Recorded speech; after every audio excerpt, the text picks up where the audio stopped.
Nusa Tenggara Timur, Saudara, Gubernur NTT mengakui peristiwa tragis yang menimpa seorang siswa merupakan kegagalan sistem, mulai dari pemerintah provinsi, kabupaten hingga tingkat di bawahnya.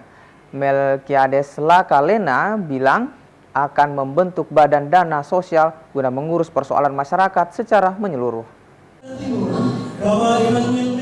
Gubernur NTT mengakui pemerintah provinsi dan pemerintahan kabupaten gagal menjaga warganya, terutama warga miskin.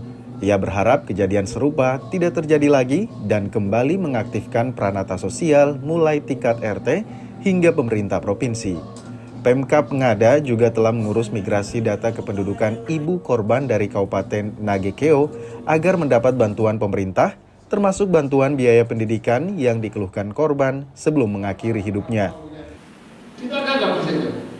Turunkan orang apa yang mau kita sebagai pemerintah mulai begini. Ada warga kita mati yang dalam begini. Harus ke sana. Kuburannya tidak boleh pakai tanah. Kuburkan dia dengan layak. Kita seperti Mother Teresa itu. Dia pun mati sebagai manusia. Tidak boleh mulai begini. Malu saya sebagai gubernur begini. Jangan-jangan mulai begini tidak begini. Besok ada yang mulai begini, Pak. Saya tuntut orang-orang. Kalau saya salah, saya siap dituntut. Kesalahan di mana siap dia dituntut itu.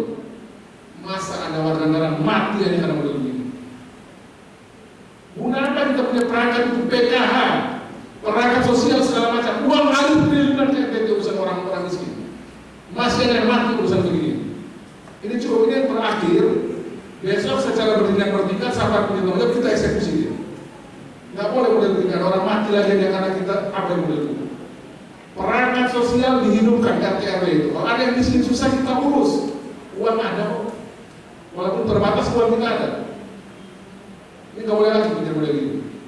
Gubernur NTT juga akan membentuk Badan Dana Nasional yang khusus membantu kesulitan keluarga miskin di Provinsi NTT. Citos Natun, Kompas TV Kupang, Nusa Tenggara Timur.